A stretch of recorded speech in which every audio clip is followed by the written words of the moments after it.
Greta Thunberg came out, who I'm a huge fan of. and she was there, and she's like, bless her, she's like 18, 19 years old, and she's reading this like really great speech that she's done. Yeah. And someone behind us just goes, "Play Wonderwall." Yeah.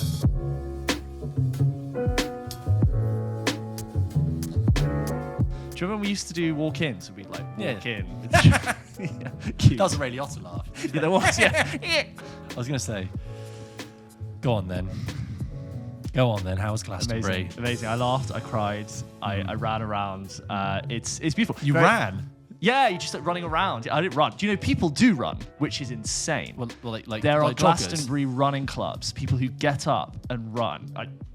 Well, people who if they go to Glastonbury, they have to do some jogging. Otherwise, they're going to not enjoy the psychos who that's their high. What happens if it's a muddy year? I can't actually. We lose 3 men. Yeah, the logistics of it are like too much to process. But people do run. It was great. It's always great. I mean, I've only been twice now, but it's always great. Do you know what I feel like? I feel like that guy in Life of Brian. You remember Life of Brian with the prisoner? Vaguely. And when Brian gets thrown in with the prisoner, and he's like, at the end when they're carrying the crucifixes, and you just see him being like, "You lucky bastards! He gets thrown in the cell, yes, and he's just like, "Oh, this is horrible. They spat in my face. Spat in the face? I'd love to be spat in the face. I've been in here 20 years and they only hung me the right way up yesterday." I don't know how you even watch it on TV. It's like too... Or Glastonbury. Yeah. I can tell you, having watched it on TV many years, the vibe, however watered down, it still comes through. Does it? There's this glow of just watching Glastonbury. People just warm and I don't care happy. if it's the pyramid stage, the park stage, whatever. Yeah. It's just coming through, and it's a vibe. I feel it. It's got to go. Glastonbury weekend. Even when I'm watching it is like an event. I'm like, clear my schedule. There will be no films tonight. There will have to be Glastonbury. Although I did watch a film. Ali Plum hosts. He runs a film tent there at Glastonbury. I didn't find it. There are whole parts of the festival I just never find because it's so big. But he does a whole film thing there. I don't think I would go, much as I love Ali Plum. Because you're going to turn the film part of your brain off. Yeah. And you're just going to be like... So who'd you see? Go on, who'd you see? Saw Kendrick Lamar on the Sunday night. Did you see the ending of his show? I read about it. Yeah. read about it in the Financial Times. What an incendiary ending. Yeah, it was very classic Glasto, politicized. Everyone was doing their thing on Roe versus Wade. Of course. Like Olivia Rodrigo did a thing with Lily Allen. They did the FU, and Kendrick Lamar did this. His show was like all the way performance, just brilliant. And he did this things like, "Thank God for women's rights," and then just like done. Yeah. Everyone thought it wasn't over, and he just pieced off. Yeah, leave it on that. Yeah. That. It was very good. You didn't go see Paul McCartney? I didn't. So you know what? I know before that might sound like a naff question, but actually, I watched the set. Obviously, got the biggest crowd in one of Glaston's history. I think his night, and it was a fucking good set. So I heard it was awful. On the contrary, so I've heard this is the thing. I heard From people who who were say there. it's brilliant. Yeah. So my sister went, caught 10 minutes, and she was like, "Bless him, amazing artist." Sounds awful. Look, I'm totally going to give it. Paul McCartney, easily one of the greatest songwriters, musicians of all time. Sure. You asked me to see it 30 years ago, were I alive? I'd been like, hell yeah. Okay. In 2022, I'm not losing sleep over. And also, I'm not the biggest Beatles fan. So I totally accept personality-wise, but I just was like, yeah. Who did you see instead? Megan Thee Stallion. Oh, okay, fair enough. Yeah, very different vibes. Yeah. I mean, Paul McCartney, She sung Wet Ass Pussy, and wow, Was that cried. a Paul McCartney song? Yeah. I swear he plays it. That and Let It Be. Yeah. No, fair enough. I do think there were some issues with the sound, at least from sitting from home. Really? On the Pyramid stage, Sam Fender and Wolf Alice. Oh. I watched both of them, and I was like, there's something wrong with the sound here. Because really? it just wasn't coming through. I listened to the Wolf Alice do, How Can I Make It? How Can I Make It Okay? Yeah. That's a great one of theirs. I love it. And then when it dropped, it was like out of tune and stuff. And I think something was up, clearly. Yeah. Have you not seen the TikTok when the guy has caught the pyramid stage? It's a wide shot, and in the corner, very in the corner, there's this guy in a high-vis jacket yelling at the sound tower, and this guy has been able to deduce what the guy's yelling, and the guy's going, "Turn the fucking bass down! Turn the bass down! Fuck's sake!" Apologies for the swearing there, but it's verbatim. That's brilliant. It was, I can't believe I remember who it was before. Oh, it was before Haim, who were also brilliant. Greta Thunberg came out, who I'm a huge fan of. and she was there, and she's like, bless her, she's like 18, 19 years old, and she's reading this like really great speech that she's done. Yeah. And someone behind us just goes, "Play Wonderwall." We were so far back that she never have heard, so it was funny. But like a good 50 of us around and just started laughing. No, that is funny. Good festival banter, always around. So, well, I'm very jealous that you went, and I'm sad I didn't go. I would have loved to have seen that. Not that I had a chance of going. Well, I'd love to try. Yeah. I'll give it the college try. Yeah, but I also don't want. You have to get annoyingly organised to do it. You have to get like spreadsheets out and codes, and you have to paste each other. It has to be loyalty. If someone else decides to go in a different group as well as yours, they ruin it for everyone. It's like groups have been smashed and burned to pieces, but we'll get you in. Fair enough. I feel bad for saying the Paul McCartney set was good now. I mean, I have no idea. I wasn't there. Yeah. I watched it on my sofa at 1 o'clock in the morning. I definitely had a film conversation with someone. Was it Paul McCartney? No, yeah, could you imagine? No, it was like, probably 5 a.m. Sun was coming up. I'm like walking back from the southeast corner. I can't remember I don't actually remember, but I remember having a film conversation with someone for 5 minutes, and then I was like, I really want to leave this conversation. Yeah. Oh, was it like a hot take, or was it like no, what I'm saying is Fight Club, yeah? Literally, it was something like that, yeah. And I nibbled, and then I was like, I'm sorry, mate, I'm just going to have to, I have my outlet. Yeah. This is fine, yeah. Yeah. Brilliant. Well, welcome back, you lucky bastard.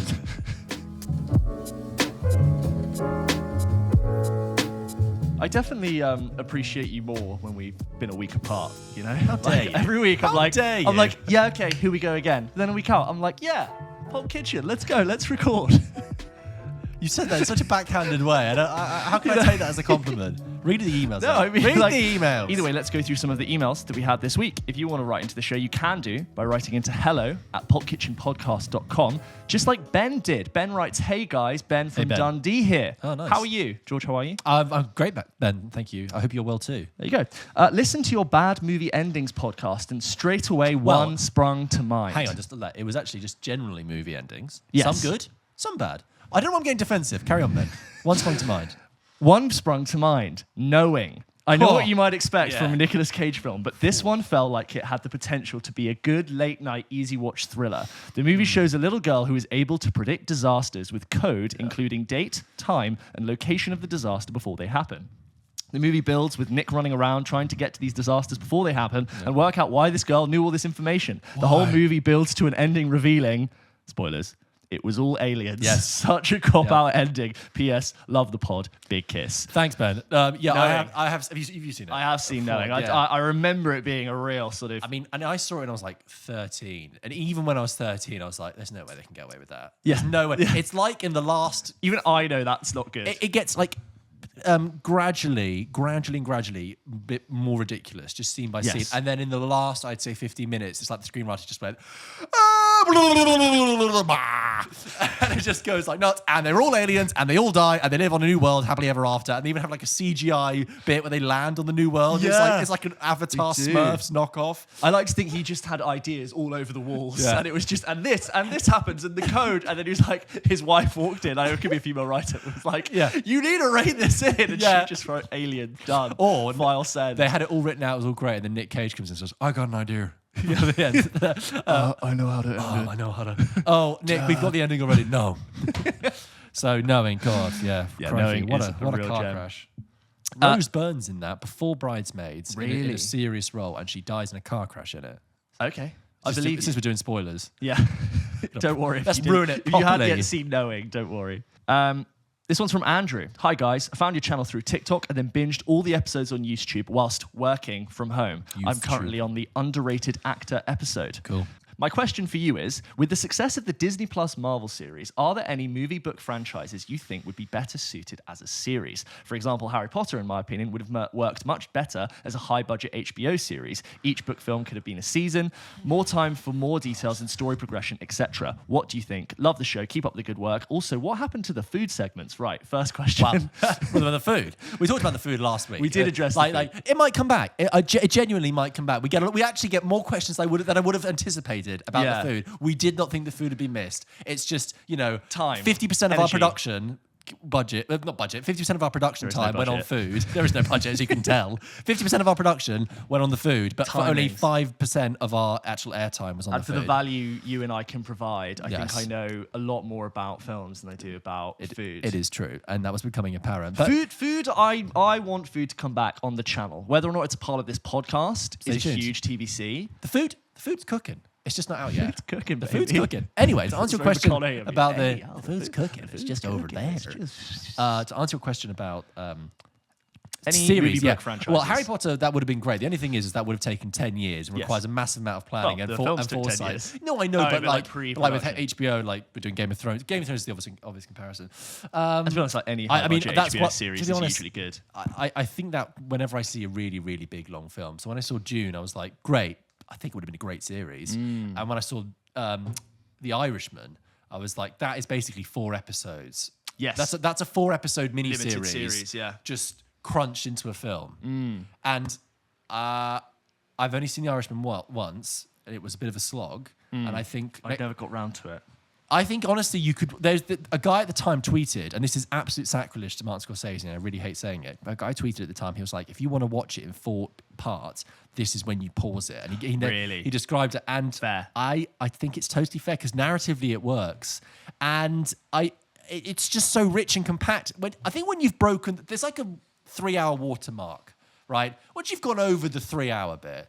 That's like over Return of the King, you know. Yeah. When you're in the like Lawrence of Arabia kind of Yes. territory, Deserving. Yeah. Like, we're here because Yeah. there's a big reason why. Lawrence of Arabia can get away with that because it's old. But Yeah. if you're making a film for Netflix in this day and age, at that length, Marty could have been a show, and it would have just been as good.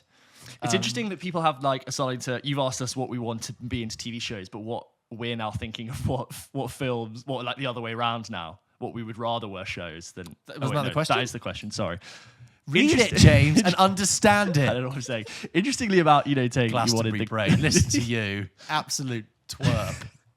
I've been in a field for 4 days listening to start going music. like, You're still at Megan Thee Stallion. Sorry, Yeah. finish the point. My point was that interesting. We're going to talk about Kenobi later, but about the idea of whether or not something should have been maybe like not drawn out to 6 episodes. That it should is have a been yes. We're going to Yeah, talk we'll about talk about Kenobi, that, which will but be a that's review out a later. good Well, observation. it would have already been out now. But yes, just on Harry Potter. I've talked about Fantastic Beasts. You can go back and listen to my review. But I thought the Fantastic Beasts films were going to go to the US Magic School Ilvermorny, but they haven't yet. I think there is space for, in my very cynical, let's make everything into a series brain, would be down for a Ilvermorny series. Because in the first Fantastic Beasts film, they did a bit of like American politics, and the US magic system was like really dark. And I wonder if that would work as like, let's explore that whole side of it. You're turning up your nose at it. And I'm not part of it. hearing myself say it, I'm like, I actually don't want this. I know how you feel about this franchise, Jason. Yeah. I don't feel like you want this. So there you go. Okay, next one. This next one is from Andrew, quick one. He just sends the IMDb link for The Majestic, a film from 2001 with Jim Carrey. And he says, this film's a hidden gem of Jim Carrey's, definitely worth a watch. Thanks, Andy. George, have you seen it? I haven't seen it, but I want to, and you're absolutely right. Don't see that film come on streaming a lot. I think I caught 5 minutes of it once on Channel 4 after an ad break. When I was looking for something. Yes. And I was like, oh, I love Jim Carrey. This is one of Jim Carrey's serious ones. I haven't seen it. I know it's sort of set in the 50s, I think. Maybe McCarthy era kind of stuff. I'll have to watch it. But thank you for the recommendation. We're always ears. We are all ears. for We've lost recommendations. that in society, the sense of wandering through channels and finishing a film that started. That doesn't happen Oh, and just anymore. midway through a scene. Midway through. Well, Yeah, I you've could lost the watch. spoilers as a result. Yes. But I know what you mean. Like, oh, what's this? Get out my TV guide. Yeah. Get out my... Have you seen that film? I saw the second half on Channel 4. Yeah, but you know what people used to do? Sacrilege. They used to like watch a film, and then when the ad break would come on, they'd skip to another channel. Oh, and then no. they'd- and No, then- it drives then- me yeah, mad. And then they would come back, and they would have missed the Just first. brought back like memories of like fighting about the TV Yeah, with my I know. siblings. Like, no, I was watching. You're not going to get it back in time. Yeah. We always just put the adverts on mute, though. Nice. That's what you yeah, got to you're do. a slave Just to like, no ads. yeah. Consumerism will not get me. Yeah. Anyway. And then there's just a quick comment on our great movie Double Bills episode that we Right, did. yes. And Anthony said, I've always thought that La La Land and Mulholland Drive would be a great duo. One is like a dream of the Hollywood lifestyle, and the other is a nightmare. Very I need to see Mulholland Drive. It's on my list. Yes, because that was going to be my question. Because Mulholland You know, it's Drive is, I have seen it. I took myself took myself. It was in lockdown. I was at my own house. I made myself watch it. Is what I'm trying to say. We did that blind spotting episode. We said, oh, here's the episodes. Here's all the films we haven't seen. Yes. Mulholland Drive was a big one for me for ages. Yeah. So I thought, now's the time I'm going to sit down and watch it. Good. I mean, some people love it, Yeah. absolutely revere it, and I almost can't rate it or talk about it. I didn't really get on with it, but it's not because I thought it was bad. It's just like it's almost not a film. It's like Lynch is just to screw with us. He's designed a film that has no in point and no out point, and has no meaning. It's almost like he's deliberately made a film that has no thesis statement, that has no meaning. Just deliberately. It's not even a hall of mirrors. It's just like an empty black hole of mirrors that's just reflecting and confusing you. But you will never get to where you need to go. It's like a Morbius strip. It's weird. I had the same thoughts about the Snyder Cut of Justice League. Right. But there we go. Okay. Another 4-hour film. No, but do watch it. I mean, there are people who really love it. No, you didn't get it. It's about a nightmare. Yeah, I get that. But it's also weirdly put together. There's this whole bit at the beginning with Robert Forster, which was originally meant to be for a TV show. I think they were going to make of it, and then they just left it in. And it's not bad though, because it is freaky. There's some bits in it with Naomi Watts. It's just like, Whoa, dude. Whoa, trippy. And I can't describe it. People, don't listen to me try and mumble through describing a strange film I've watched once. That was 2 years ago, and it was 3 hours long. Take on film you're not really sure of immediately without warning. Yeah. This one is from Evan from Oregon.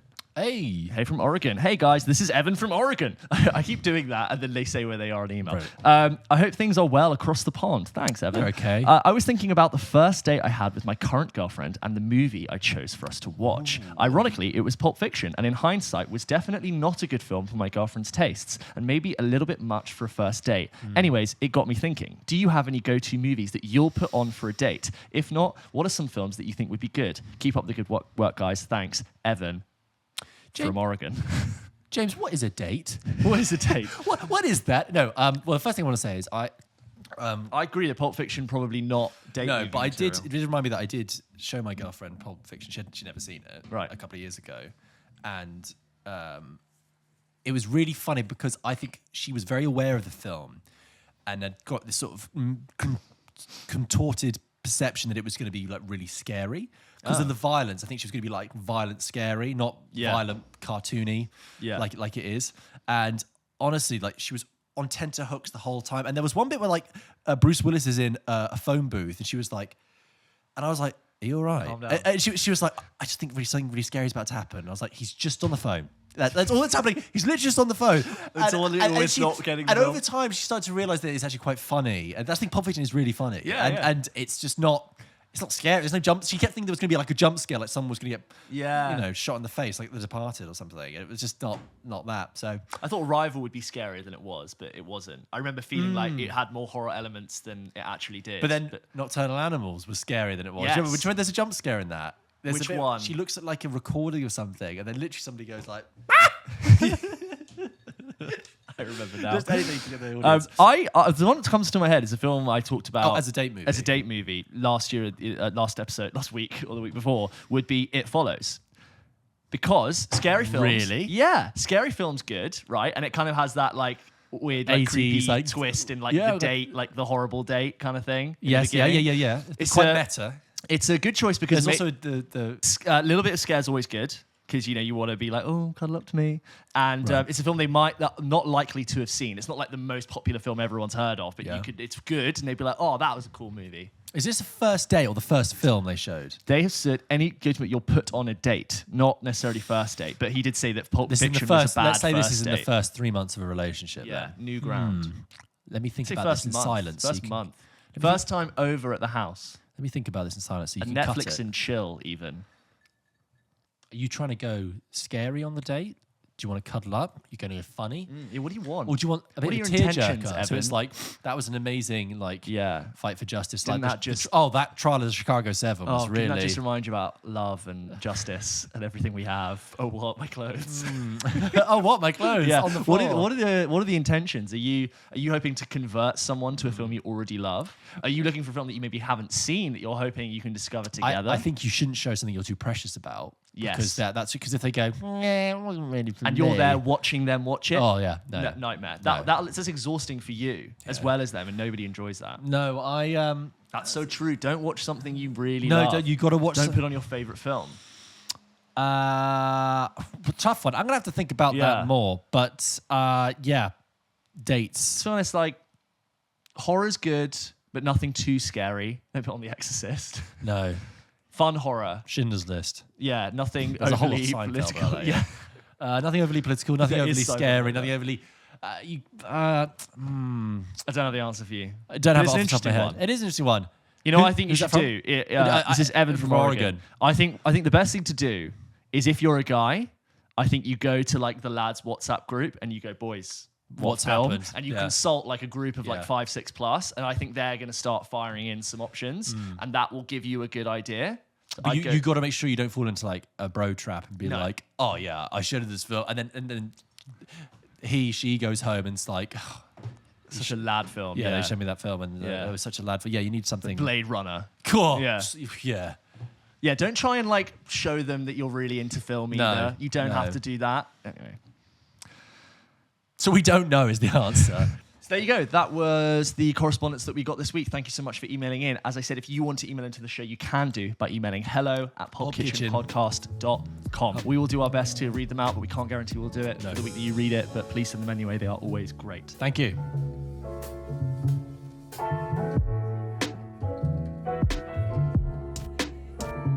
So, James, you and I a couple of weeks ago did great movie endings. Do you remember that? Yes. We did. I mean, it only seems logical that we should now do great movie openings. Yes. So we've also been talking about them intermittently over the weeks. Like, oh yeah, that's a good scene. So we did great movie endings, and then we did great movie scenes. How right? these little segments We've are kind made. of we've done it in reverse, and now we're going to start with great movie. Great movie middles next week.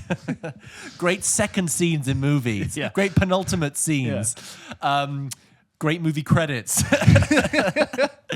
Suicide Squad. So, great movie openings, right? We've talked about a few, and I want to just list those off quickly. So just to clarify to people that we're not going to repeat them. And these aren't the best movie openings. These are just a selection that we felt like talking about today. Yes, we had a little chat beforehand. We made a list, and we're just going to run through them. You know the drill, guys. So just to kick us off, ones we're not going to really, just to recap the ones we've talked about already, right? Yeah. So the obvious one, when you say to anyone, what's a great movie opening? They go, Saving Private Ryan. We've discussed. Fantastic. Great. Up.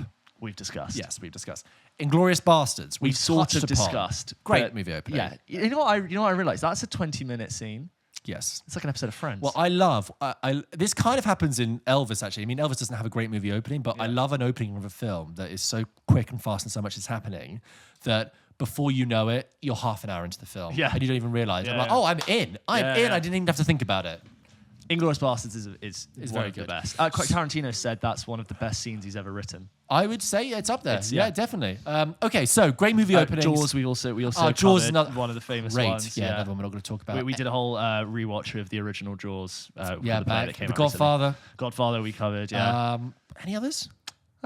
I think Jurassic that's- Park's pretty good opening. Jurassic Park 2, when we did a cover up. Yeah. Jurassic Park. So there's loads of I said that's easily not only just some of the best films of all time, but in that specifically, those are some of the best openings. Fantastic. Ever. Yeah. So, James, great movie openings. We've gone away and made a list. Yes. What have you got? The first one I wanted to do, I think it was the first one that came to mind, is one that was immediately iconic when it came out in 1996, and that is Wes Craven's Scream. Do you have the same one? Exactly the same one. as mine. Okay, amazing. I said before we hit recording that we were going to come up with the same one, and I knew it'd be Scream. I knew Well, there Scream you would be go.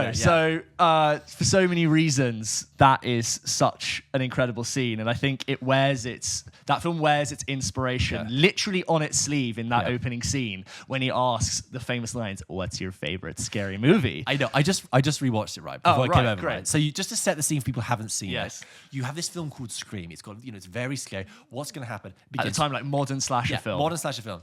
Drew Barrymore's alone at home in the house. Classic. It's now Babysitter all alone. She gets a call. Who's this? Don't know. Oh, wrong number. Puts the phone down. Calls back. Hey, why'd you call back again? They're having this sort of like slightly flirtatious, playful conversation. And the guy on the other end's a bit like this. Hey. And it starts a little bit flirty and almost it. jovial. It's like, why don't you tell me your name? Yeah. Why do you want to know my name? And then so she puts and she's cooking popcorn and they start talking about films. And she's like, I only eat popcorn at the movies. Well, I'm going to watch a video in a second. Another thing from the 90s. Yeah.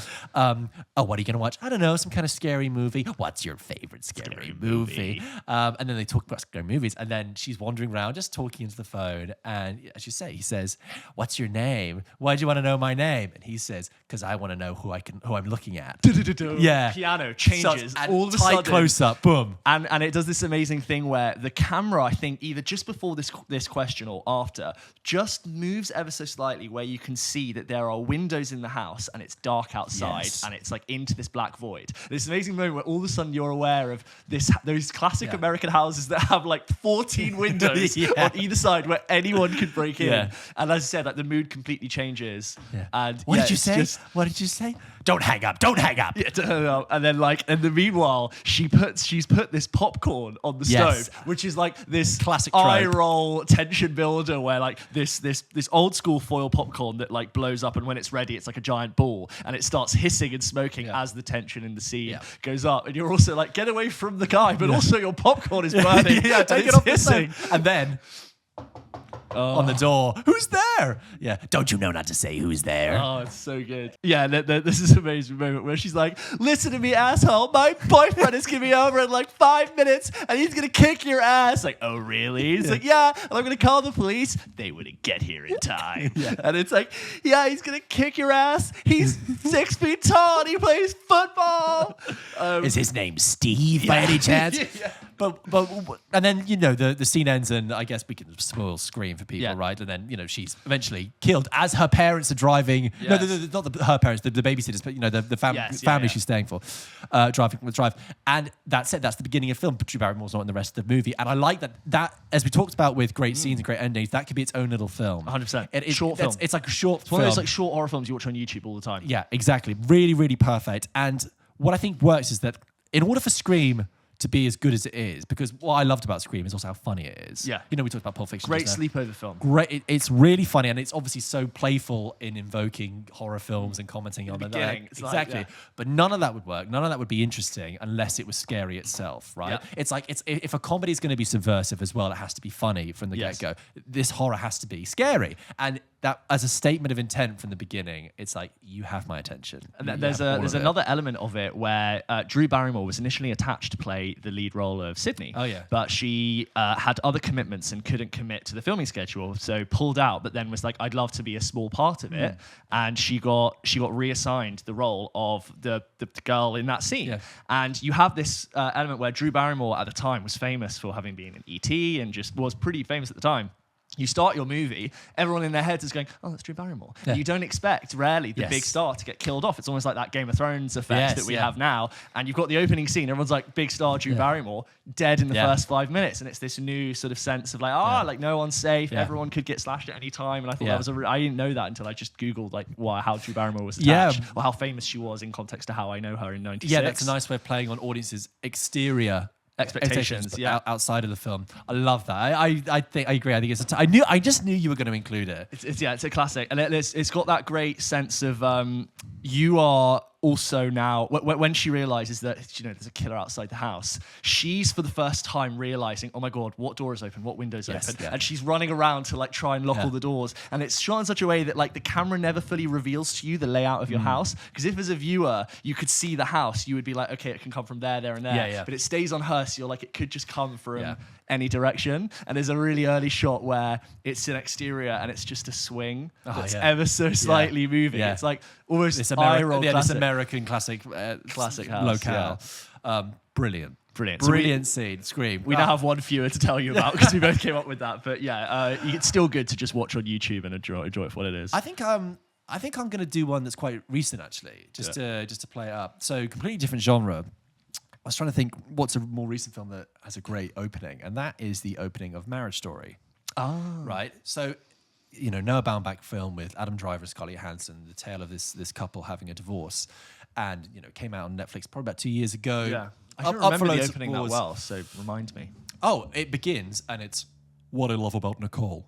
and you have this Oh my montage. God. Yes, so good. Of all of Scarlett Johansson and all the small moments in her life that make up her character, particularly in her relationship with her son. Yes. And it's like, you know, she leaves cupboard doors open, and she always is brewing a cup of tea that she never seems to drink. And you have these like montage of mugs of tea around. She's very good at opening a jar of pickles, and he can't do it, and he hands it to her, and she opens it. And conversely, she says, "What I love about Henry," and you have all those things of him and his son, and you know, he misses a stop on the subway, and he's always turning lights off even when people are in the room. Oh, sorry, and you have this lovely kind of soft, a bit like the music from Up, just in the background, just playing. And it's a 7-minute opening, and you just get to know the life of this couple and the story of this couple through the very intimate, personal details of their life. And Noah Baumbach says, you know, really, those are things that are very small and kind of meaningless, but in the context of your life in a domestic setting, those are huge. Yeah. So how someone spends time with your son and etc. But it's also really important because those things that are presented are also the things that are used against them as the film goes on as ammunition. Because after this 7-minute serenade, this beautiful, and it's shot in this like film stock, I remember, it's very romantic. It then cuts to a mediator's office. And you realise the conceit that you've been listening to is a conceit, it's a deception, where this letter you think is a love letter is actually a part of a mediation process as part of a divorce. And the two of them are sat very separate, very far apart. We've gone from floaty handheld in their flat to tripod, static, fixed shot. Like, what happened? A much cooler, colder temperature, colour temperature in the room. And, you know, Scarlett Johansson says things like, "I'm not reading that. I don't want to do that." And you are invested in the conflict in their relationship. You are also sad because you're heartbroken already. You're heartbroken already. It's like someone's come to you. What's wrong with the it's like relationship? exactly. It's like a couple you know have come to you and they've said, "Oh, we're breaking up." And you've gone, "Why?" Yeah. You're so good together. And I think that's brilliant as a way of setting off the film. I mean, the script of Marriage Story, I think, is brilliant actually in general. And it took me I watched Marriage Story twice within a month. Wow, okay. Not on purpose. I wanted to watch it. Then I think I was with family or something. We rewatched it. It really came alive to me, and I just think it was really, really electric, really brilliant. But that opening montage, just wonderful. What a brilliant. And then Noah Baumbach says it was originally not part of the script. It was a writing exercise for him to define the characters for him. So he was like, okay, what does Henry love? And what does Nicole love? It's written clearly from the perspective of someone in a relationship. Yeah, it's like exactly. Things, you know, it's like a little subversive switch on things that very modern, like a modern take on why relationships work is that it's not about like the grand gestures you make or the holidays you go on. It's about those everyday exchanges, which are what makes a relationship work. And you've started with the things that people usually associate with a successful and happy relationship and how well you know that person. But then it was like using what you know to twist and manipulate that situation, which is so horrible. I mean, we always seem to bring up 500 Days of Summer, but this is twice. You know, we always talk about 500 Days of Summer, like, okay, it's flawed, but there are these moments that are really good there. That bit in 500 Days of Summer where at first he's like, it's the montage of Summer, he's like, I love her knees, I love her hair in the morning, I love her wishes, and then there's the exact same montage later, and it's like, I hate her knees, I hate her way her breath smells in the morning, and it's the way that you can just twist something against someone. I love that, and what I think is clever as well, for a film about divorce, it could easily have opened with a massive argument, a massive row, but then it would have had nowhere to go. So it comes later. And that's, you know, when we talked about great scenes, the fight scene and the argument scene in Marriage Story is amazing. And actually, Marriage Story's got loads of good scenes. It has that one. Remember when the child moderator comes? Yeah. And he has to like be like a normal dad and show that he can look after Henry. And when awful. he has the pen knife and he tries to do the trick. And you know what? You know that sad like divorced dad apartment I have so clearly in my mind because of how well the iconic scenes that they shot there, but like how well they use that sad space as like a theatre lock-in to do these scenes. I close my mind's eye and I feel like I know where to find everything in the kitchen. That's why I feel like a successful set design, like nothing on the walls. To be like, here, well, I actually got something now. Did you know what I mean? Like that's burned into my mind when I think of that film. Yeah, and you've got me thinking about the whole film now, because one thing that's always stayed with me is when this will happen when we talk about everything. When he first goes to see Alan Alda, who's his first lawyer. He goes to see Ray Liotta, and he's too expensive. Yeah. Then he goes to Alan Alda, who's a much nicer, much kind of... And he's been to this glossy Ray Liotta lawyer, but with Alan Alda, like, they're chatting, and like he follows Alan Alda into his back office, and it's in like Alan Alda's crappy kitchen, and Alan Alda's getting lunch out of his Tupperware, and he's like microwaving it, and there's something so like boring and domestic and everyday mundane about what he's doing. This divorce is just another transaction. Yeah, but what a brilliant non-theatrical way of contrasting him to the gloss of Laura Dern's lawyer and Ray Liotta's lawyer. Laura Dern's so good in that. Her first scene is amazing when she like tilts her head and it's like sympathetic. And then Scarlett Johansson does that monologue, you know, with the wonderful. And Adam Driver. Oh God, I want to rewatch Marriage Story now. It's so, and watching now, Adam Driver is just one of the best actors of our generation. You know? Every time I wish you were dead, and then they collapse in on each other and they hug as well. I can't. I want to. You should be in New York. Yes, we're from New York. Yes, yeah. And there's a cut as well that is when he's handed. I think he's dropped off his son, and the gate is closing. And it's very, very slow. And just as the gate's about to cut, you see them like look at each other, and then the gate like cuts across. It's brilliant. It's really, really smart. I've got to rewatch that film. But I'm now in. Marriage Story, opening scene, fantastic. It's criminal because I've got so many films coming to my head now, but I must stick to my list. Be disciplined. Okay, so my next one is a film I have briefly talked about before, but I haven't talked about this opening scene. And it's the opening scene / like right up. It's like a scene and then the main scene right up to the title sequence. And that's Sam Mendes' Revolutionary Road, which I know you haven't seen, but hopefully this just like really convinces you to watch it. Revolutionary Road is a Sam Mendes film based on the also great book by Richard Yates, and it stars Kate Winslet and Leo DiCaprio. And it's set in Connecticut suburbs in the 1950s. And it's very much in this Mad Men-esque style, post-war, very peacetime, booming economy, and what you essentially have is all of these people who are either had fought in the war or had grown up with parents who had fought in the war. And you've essentially got everyone now working in these jobs, and you've got all of these people essentially graduating to the middle classes. Everyone's now got these houses and these jobs, and they've got this like new sense of very stable life. And you've got these two characters who I just think are so amazingly realized in this film. And even though they play on an idea which has been done over and over and over again, nothing I think captures the intoxicating, suffocating nature of what suburban American life would have been like in the 50s than this film. Yeah. And you've got this opening scene where Leonardo DiCaprio picks up his wife, April, from this amateur play that she was in, and the play was really bad, and she's really embarrassed that she was in it, and she's meant to go and say goodbye to her friends who have come to see the play, but she doesn't want to because she's really embarrassed, and they're driving down the highway on the way home, and she's pissed off, and he's like, oh, baby, I think you were the only one watching that play. Don't even think about it. And she's like, just stop. It's like, no. Like, I think you shouldn't even get mixed up with these amateurs. And she's like, just stop it already. And then he pulls over the car and they get into this huge argument.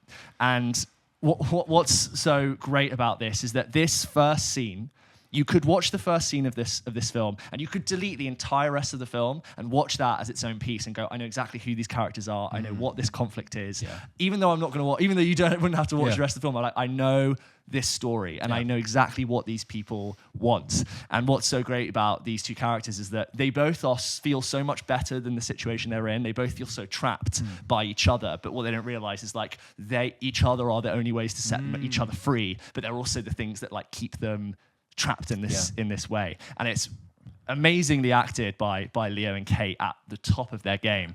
And there's this moment when she like calls him out for like not being man enough, and he like raises to punch her but then doesn't, and just smashes his fist into the bonnet of the car and like breaks his wrist. And they just have this huge scream match, and they're like completely at odds with each other. And you can just tell like this fake simulation of what we think a man and a woman should and shouldn't be doing in this era is just toxic. But even though they hate it, they just still get back in the car, light a cigarette, and then this amazing score from James Newton Howard kicks in this like piano, and it sets off the rest of the film. And it's so good. And you watch this scene, you're just like, ooh, I want to see more. Trouble in Paradise, these people. And it's a really, really good, I think, criminally underseen film that is just fantastic, or great opening scene. Wow. Brilliant. Yeah. Just before we go on to a couple more, I want to just mention, I'm just thinking of a few. When we talked about Tarantino earlier with Inglourious Bastards, I think actually Tarantino is kind of like the king of the opening scene. He is. Because I was just thinking about the opening of Kill Bill as well. Wasn't on my list, but that black and white, with the boots. It's just all on her face, isn't it? And you just hear the boots and, You know, I was 5 when he no, was- what is it? It's just like, I could fry an egg on your head right now. Yeah. You know, this You is see me his at my boots. most masochist. No, you just see. the I think boots. you see his boots in volume 2. I think in volume 1 you just see her Oh, in am I black and confusing white. her? Oh yeah, I think. And then you're obviously right. Pulp Fiction. The first scene in Pulp Fiction Yes. is Oh, yeah, almost so is, famous, yeah. Fantastic. Tim Yes, good. And another film we have talked about, which we don't need to go into again, but No Country for Old Men. Oh yeah, I mean, talked kind about of like a that. horrible opening because Yes. it's so violent and so shocking, but you're like, oh God. You this- talked about the petrol station scene and Yes, and I mentioned the handcuffs with the police officer at the Yes, beginning. yeah. Oh, awful. Okay, next one. Okay, I can talk about two openings almost in tandem because they both present the same thing. And when I was thinking about one, I was thinking about the other, right? And that is the opening of Drive Oh yeah, and the opening of a film called Blue Ruin. Have you Okay. seen Blue No, I Ruin? haven't Have I seen mentioned Blue it to you before? I think you have. Okay, both of these films are excellent in using silence and you know no dialogue at all to begin their films and set their scene. So Drive is a little different. Drive does have a little bit of dialogue at the beginning. It opens and you've got that tick of the clock by the chromatics. You've got the silhouette and the back of Ryan Gosling leaning against the window frame, looking out at Los Angeles on the phone, saying, you know, every time I do a job, you know, you got a 5-minute window. Anything happens in that 5 minutes, I'm yours. Yeah. Yeah. Anything outside of that, you're on your own. You understand? Good. Then this is the last time we speak, or something like that. It's like the Yeah. last time we have the phone. This is the last time Very you call. dramatic. Last time you call his phone. Puts the Nightmare phone to down. work with. Grabs the duffel bag. He does meet Bryan Cranston, but he doesn't say a word. He turns up at the petrol station and Bryan Cranston's doing all the talking. Hey, man, how are you doing? How you doing? Are you tired? You're not sleeping well, kid. You want some nicotine, caffeine? And Ryan Gosling is just like dead quiet. Then you see all these amazing sports cars. And then you just arrive at this really bland Chevy Impala.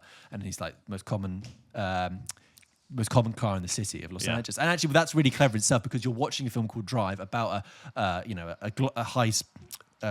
noir LA chase. You expect it to be fast cars, fast and furious, and you see these cars go past, and it's like, no, this is actually going to be a white Chevy Some Impala. like glossy neon muscle car, but Exactly. no, yeah. And he drives, and in the back you've got this kind of like sports game happening, and he drives and he waits outside the area, and the two men are already across the street, And and it, like, they go zooms in. in on him with the clock Yep. and the ticking. And the men go in, and he ties his wristwatch around his wheel. It's all very analog. I love it. And tick, tick, tick, tick, tick, tick, tick, tick, tick, and you can hear the squelch of his gloves on the steering wheel, and you hear the. I think at this point it might still be the sports match, or we might switch to the police radio. I'm not sure.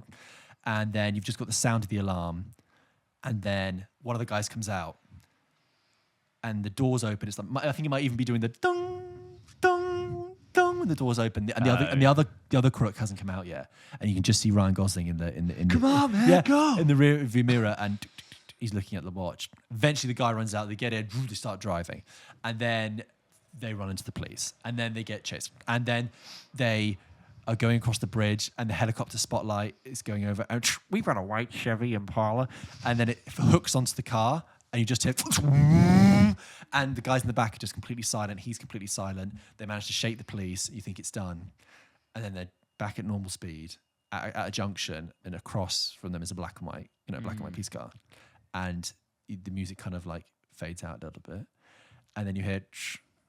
We might have a possible match for that white Chevy Impala. You can just hear the other car. You can't even see the police officers in the other car. You just hear them talking on the radio, and you've just got the Ryan Gosling watching it, like slowly getting near the handbrake.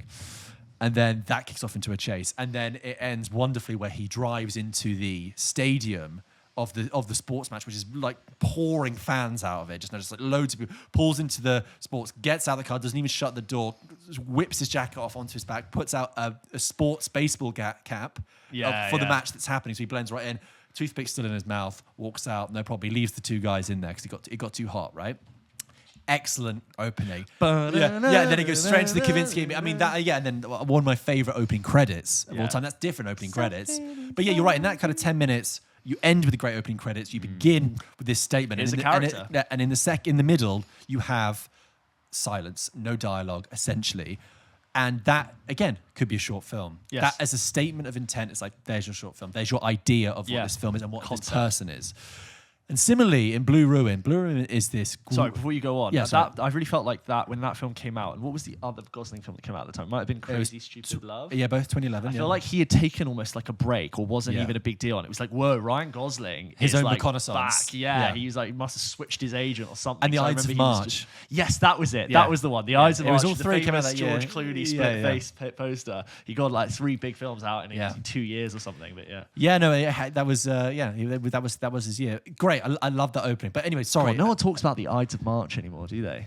I think because a bit like when we talked about House of Cards having dated. Yeah. I think the Ides of March's perception of politics, which shares I think Beau Willimon, who did House of Cards, wrote the Ides of March. That makes sense. The play, I think. Okay.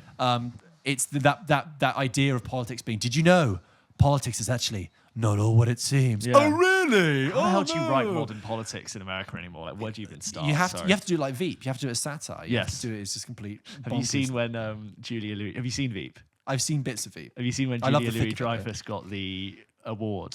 No. She won the award, and then her assistant was right behind her. Yeah. Oh, it's really funny. Okay. I might not do it because you haven't seen it, but I'll send it to you later. It's amazing.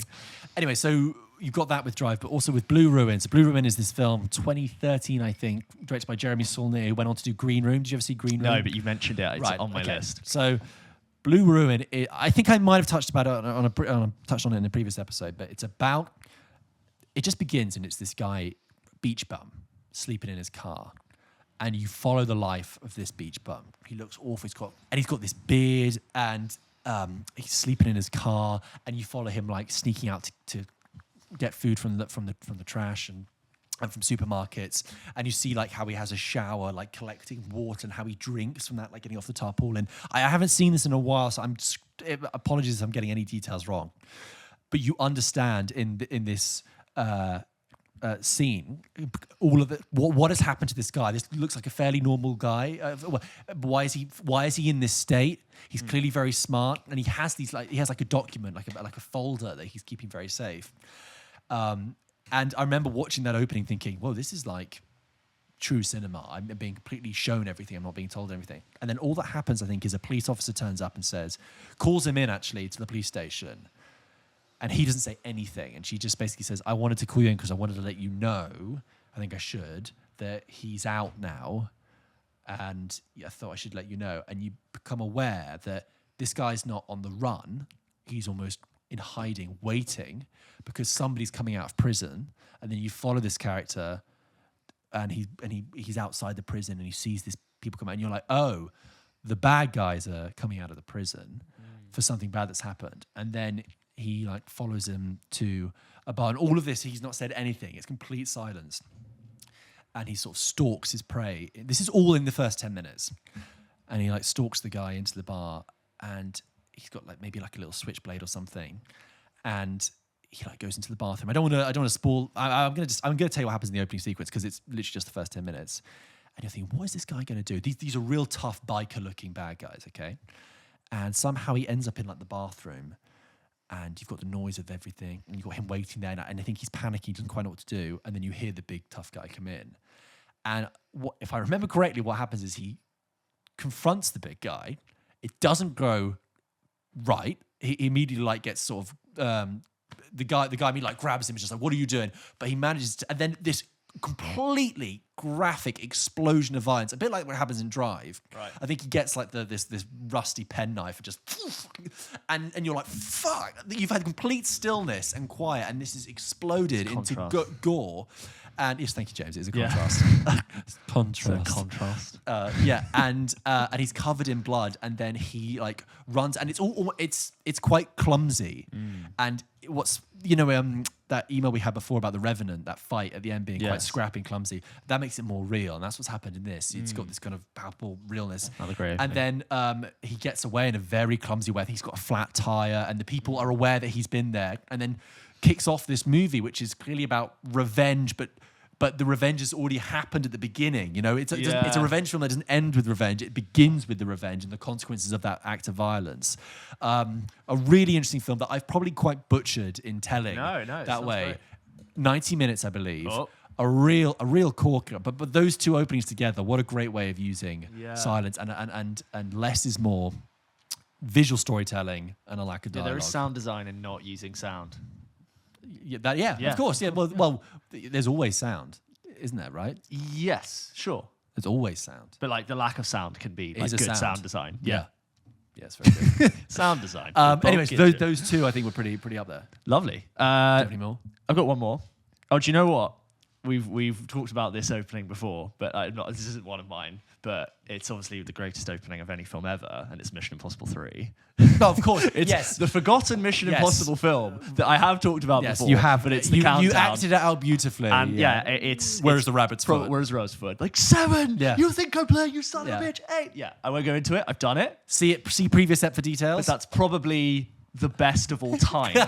And it's the lead. Just go watch it. Yeah. Just go watch Mission Impossible 3 opening. Check your heart rate before, and then again at the end, and tell me it's not the best opening of all time. Also, I've just remembered. Late great Philip Seymour Hoffman also killing it. Some people I bet will say Goodfellas.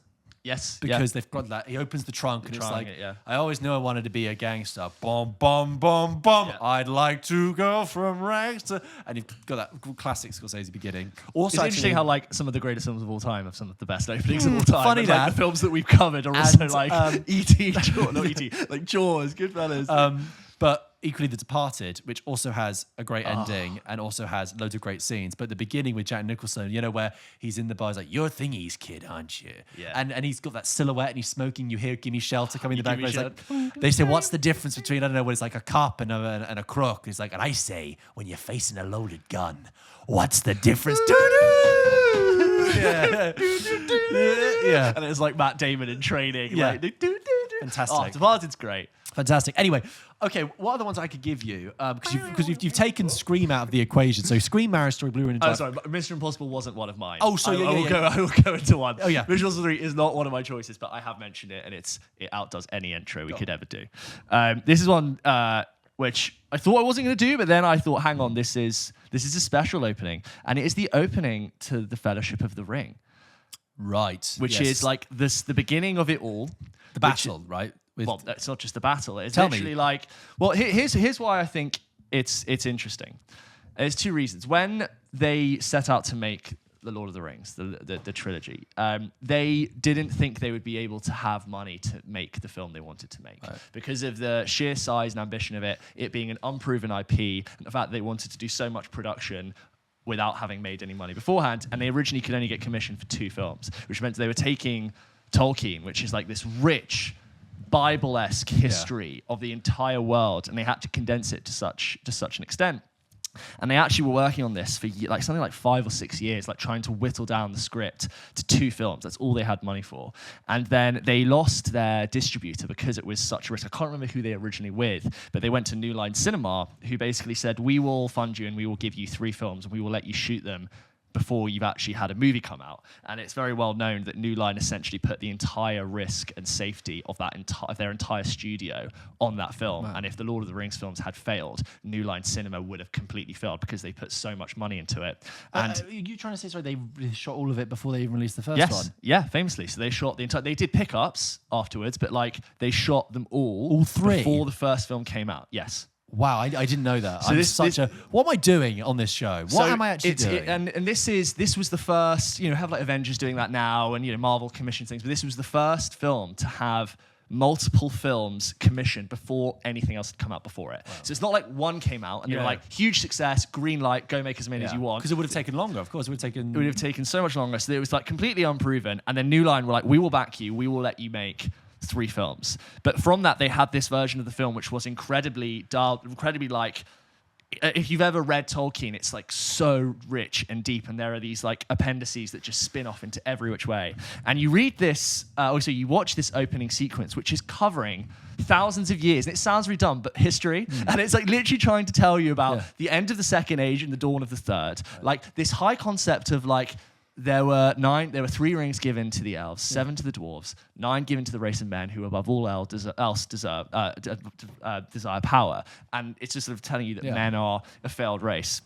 And I think what's important to acknowledge about Tolkien, and obviously the books far predate the films, but he basically set a template for fantasy as we know it. And that basic storytelling of how you open fantasy and how you set up a world has just become like the standard for pretty much all fantasy that we enjoy now. And I look at that scene and what it does to condense thousands of years of history in inverted commas into only a 5-minute scene. I actually thought it was longer, but it's only 5 minutes. It's got this incredible voiceover from Cate Blanchett. And since the time that film has come out, there are some wonderful YouTube channels. There's one called Nerd of the Rings, and they basically give you 20-minute long history lessons on the lore of like one thing that was said. Wow. And it's all based on like notes that Tolkien wrote, and you realize that, oh my god, this is just so much deeper than I could ever have imagined. And that scene is so good at telling you the story of who the rings belong to, what it meant that Sauron deceived them with his one ring, Isildur taking the ring from Sauron and failing to destroy it passing to Gollum, skipping over the Hobbit, but like having an appendices version.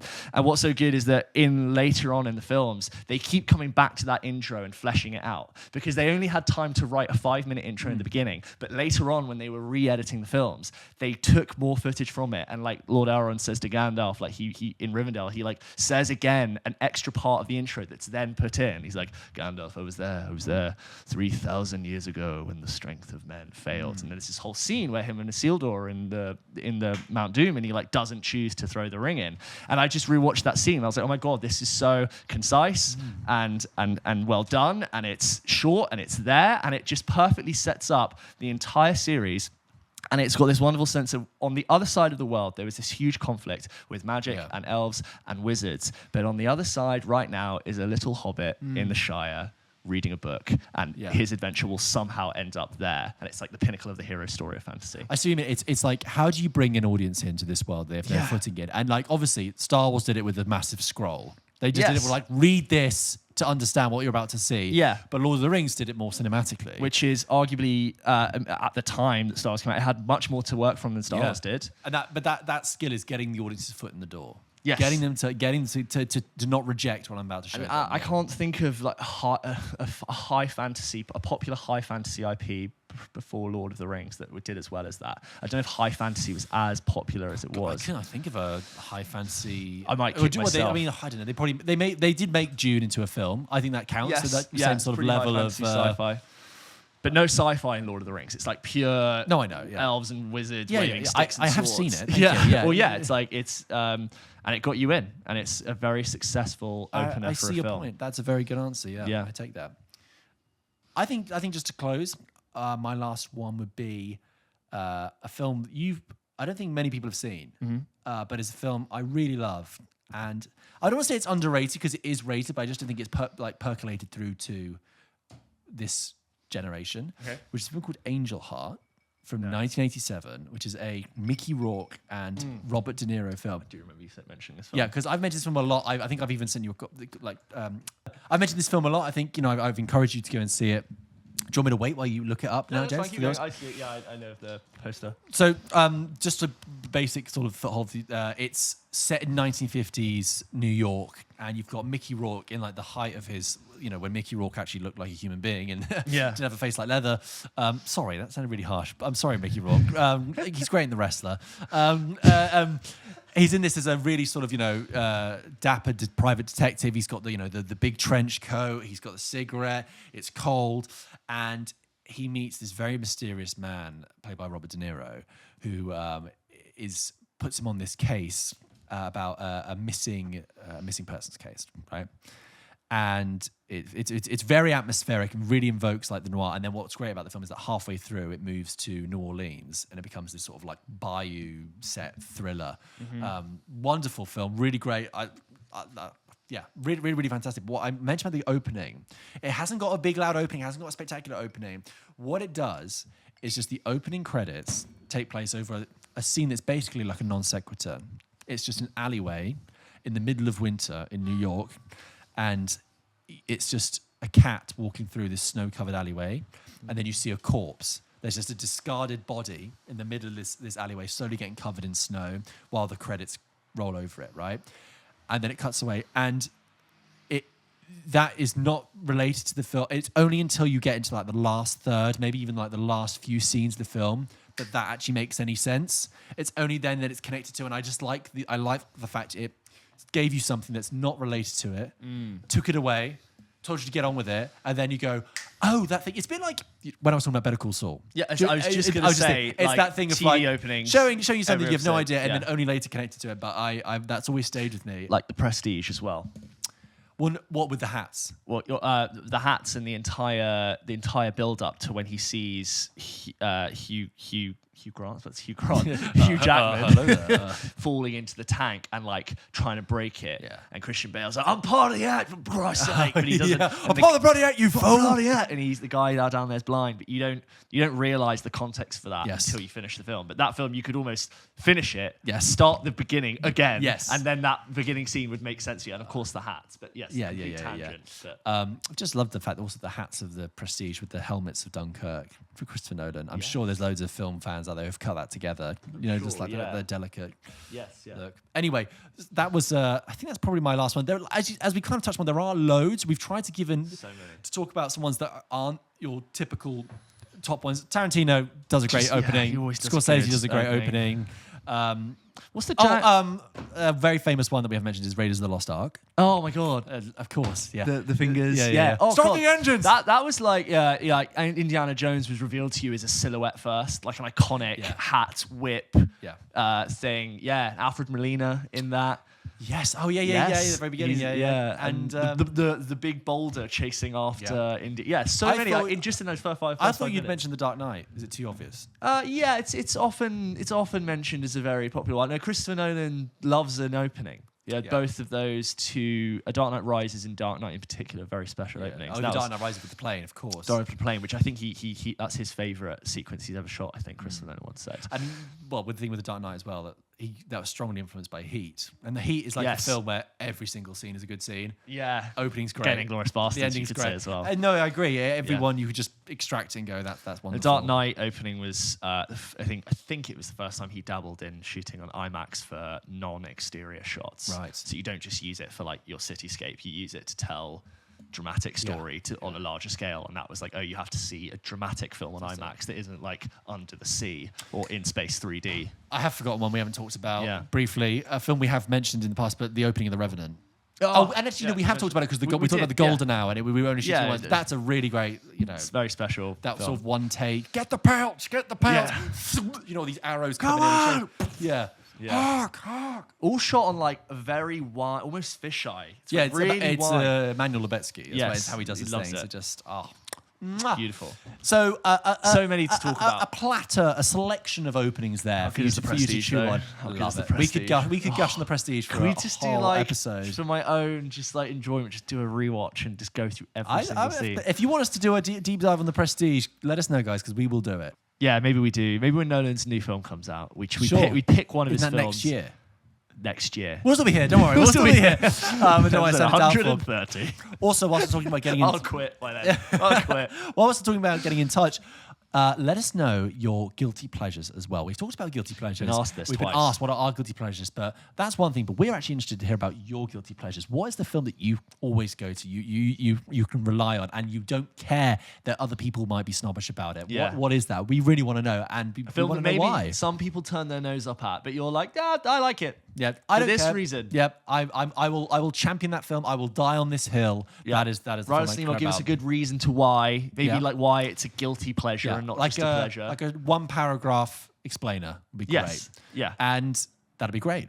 But for now, that is the end of that conversation. And there you go. Those were some of our favourite film openings. No, by no way is near the best. Not the best. We couldn't possibly say one was better than the other. No. I don't believe in like ranking like the art was this one was the best one of this one. What mood are you in? Where are you? Who are you with? You want a date like our friend? Yes, exactly. Evan in Oregon. Yeah. It was Evan, wasn't it? It was Evan in Oregon. Yeah. That's his whole name now. Evan in Oregon. First name Evan, surname in Oregon. Trevor from LA. Yeah. Evan in Oregon. Yeah. He's in Oregon. He's not from, he's in. Oh, okay. Yeah. I don't know where he's from, but he's in. And then there's Tavi from Cape Town. Great. International, get in touch.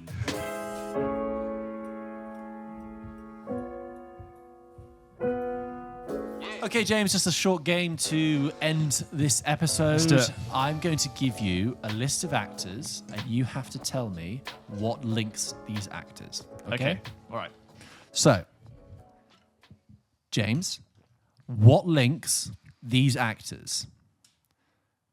Zachary Levi, Ben Mendelsohn, Idris Elba, Randall Park, Ryan Reynolds, J.K. Simmons, Taika Waititi. Hold on. J.K. Simmons. Lawrence Fishburne. Do you want me to slow down? Yeah, hold on. Taika Waititi. Do you want me to go again? Yeah, go again one more time. No, that's fine. Keep going. Just read them out again. Zachary Levi. Who's Zachary Levi again? What's he in? Can't tell you. Okay, fine. Go on. Ben Mendelsohn. Yeah. Idris Elba. Yeah. Randall Park. You know that? No. You heard about it? We'll put up a picture. Ryan Reynolds. Do you know who Ryan Reynolds is? Yeah. Okay, brilliant. J.K. Simmons. Okay. Taika Waititi. Lawrence Fishburne. Willem Dafoe. Michael Keaton. Spider-Man? No. No. I don't know how Ryan Reynolds. Michelle Pfeiffer. Ben Affleck. Halle Berry. Tom Hardy. And Christian Bale. DC Comics? Batman? Because you got Warmer. Deadpool, Warmer. DC, Superman. What about Superman? You're getting colder. Idris Elba. What connects all those actors? What do all those actors have in common? They've all been in superhero films. Warmer. They've all been in DC superhero films. They've Warmer. all been in Warmer. And Marvel. They've done DC and Marvel. yes, they both did. Wait, what was Ryan Reynolds? Oh, he did Wait, what's Green the DC Lantern. thing? Green Lantern. Okay, so let's run through it now and explain it. okay. So, as James has quickly guessed, DC and Marvel. these are actors who have both been in DC and Marvel films. That's so right? many actors I know. now. There's plenty That's more pretty as much well. all of All right. Hollywood.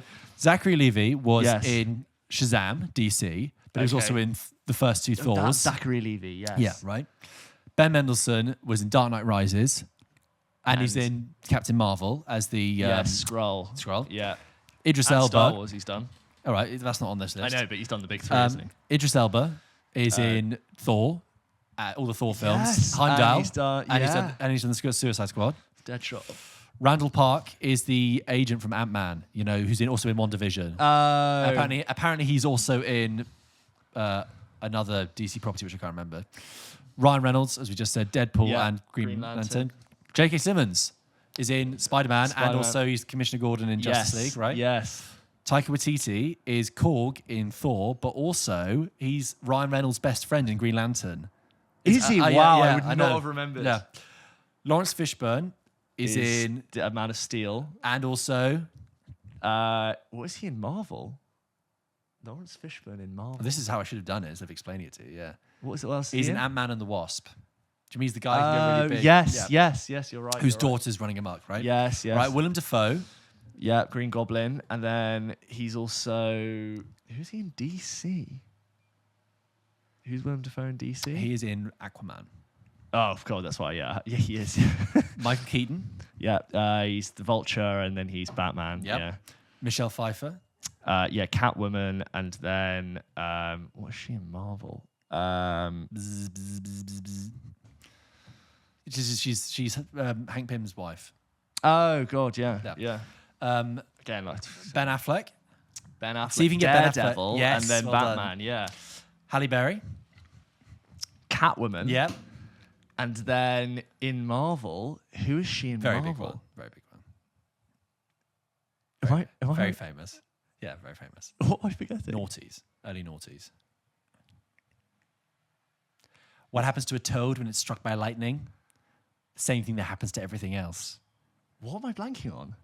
A huge blind spot here, James. Come on, Halle Berry. Superpower.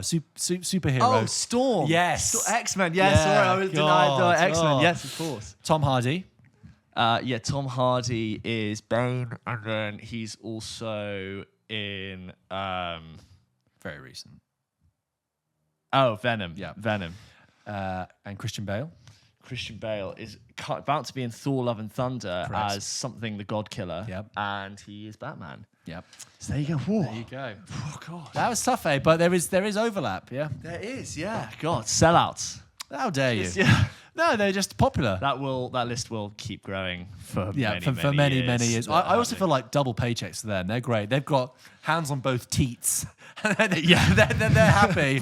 Yeah, and then did you say Ben Mendelsohn with Star Wars as well? Oh yeah, he's like with his foot just steering the ship, steering his career. I saw an interview with Christian Bale for the new Thor film, and this guy was like, "Hey, doing comic book movies again? Would you ever do another Batman film?" And he said, "Look, I said to Chris Nolan, we both agreed after 3 films we're done. But if Chris was to come back, I'd do it. And if he wanted me back, I'd do it." Wow. But I think I'm doing real Cockney Christian You're Bale. probably doing hello, mate. Hello, mate. No, but I think Christian Bale came out and said... Honestly, like 1 million people wrote, God, Christian Bale would do new Batman if Chris Nolan wanted him to. Shock horror. That was the story. I think Christian Bale said that he would... he did Thor: Love and Thunder. He didn't want to do superhero films again, but then he saw the script and he loved it, right? Such and PR. And I find it saying, was the first line of the script the digits on your check? Yeah, there's a number of zeros. There were 7 zeros after this number. Oh wait, that's not the start of the script. That's my paycheck. 555, sort code, account number. Excellent. Well, that's what connects those two. That's just a little that's game. more actors than I thought. But then again, I'm also not surprised. So there you go.